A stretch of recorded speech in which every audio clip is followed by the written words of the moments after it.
Hola, mi gente, and welcome to Cuéntame con Sonia Camacho. This short form podcast features the stories of Latinos from our community. From engineers, business owners, students, and so much more, each episode will give you a quick boost of motivation and encouragement before starting your day. I'm your host, Sonia Camacho. Thank you for being here. Now let's get into today's episode.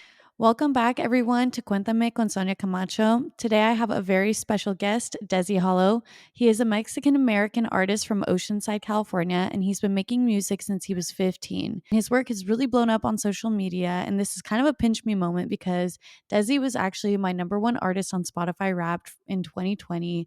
And so thank you so much for being here. Dezzy, please tell us a little bit more about yourself and about the style of your music. Thank you for having me. Um, I'm an artist from and so I get to be a part of the historical aspect of my city and really bring together a lot of like the culture here and paint it in my music and show it off really because there's not much places like home here in Oceanside where I'm from. It's a real diverse, multicultural city. And I'm just thankful to be able to play a part in the historic aspect of it, and just tell like stories from somebody that's been born and raised here, and it is up and coming. And the music I make is purely from the city that has like really like gave me my character. I'm just thankful to be able to make music here and relate to people and touch people from so far. Like yourself, you're from I'm from Oregon. Yeah, Portland, Oregon. Right, right. And you know what's crazy is that like Portland, I get a lot of love from like Portland listeners, on a lot of my social media.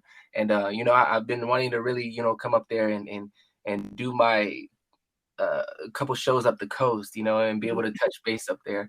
I did a couple shows last year, but this year I really want to like touch a lot more ground. Yeah, that would be awesome. And I know I found you from social media and I really resonated with your music and the visuals because it's really like it just hit home and it reminded me of things that I used to watch with my dad and just kind of like that old school music and everything. So I think it's amazing what you do and how you've really been able to use your platforms to expand your audience all over. Let's jump right into it. And I want to know some of the challenges that you faced in the music industry. I know that you're a Mexican and Pacific Islander, so what are some of the things that you've had to endure, and how did you overcome those challenges, if any? I think the hardest was people accepting me, trying to like make such diverse music and not really catering to one specific race. Like I feel like my music has really touched a lot of and brought a lot of like different races together, because of the where I'm from. There's a lot of mixed race out here, and I grew up out here, so I get to have the best of like really all worlds out here, and I get to represent my city, and I think this part has been people accepting that, people that aren't from here accepting that, mainly because like a lot of people, they want to know, like they want to know you, they want to know who you are, and they want to know what you represent. And I think the hardest part is people accepting me, to be honest with you, um and overcoming it. I just try to make the best music I can, and create something that connects with all backgrounds, and music that's really timeless. Live for ages. Beyond, even further than me. That's my whole goal, and I think that's a way to overcome people's opinion. Yeah, I love that. And especially because what you do, music is one of those things where we can, for 1 second, put all of our differences aside, who we are, what we look like, what we believe in, what we do. We can put that aside and just like enjoy music for, however long a song is. So I think that that's awesome. All right. So I think one of my next questions has to be about how you grew up. And I know that you always said that you were very inspired by your environment to create music, but what was that like really getting into it? And how did the people around you, your family and friends, how did they react when you kind of told them that you were getting pretty serious about what you wanted to do? Growing up, I was outside a lot. I loved to be outside. I was never home. And when I put this idea into the existence of like my family, they kind of were like, I was doing it at a time where like like there wasn't like really internet like that, so there wasn't that many artists as there was today. But Yeah. I started making music around like 15 years old. 14 years old, I made my first song. 15, I started I started like making my own CDs and selling them at school.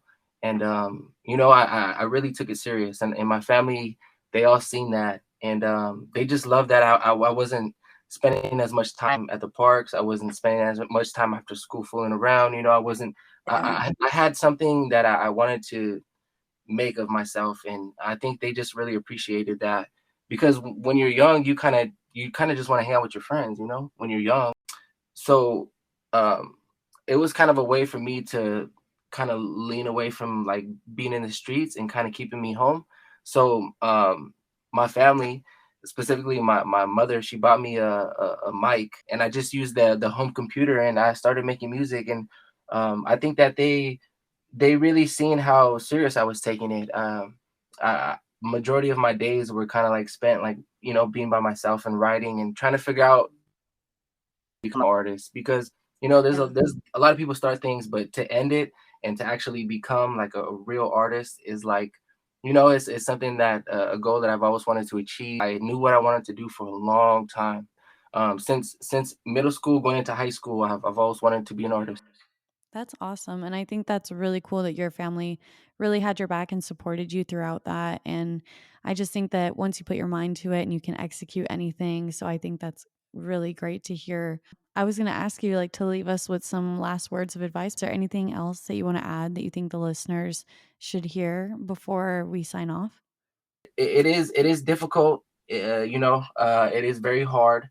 But anybody can do it. Anybody else that's trying to get like, you know, their dream career, it's time consuming, and it's a lot of like repetition of doing the same thing, but trying to do it better, you know, every time. Hard work and the effort that you put into it doesn't go unseen. So I think just showcasing the best version of you is all we can do.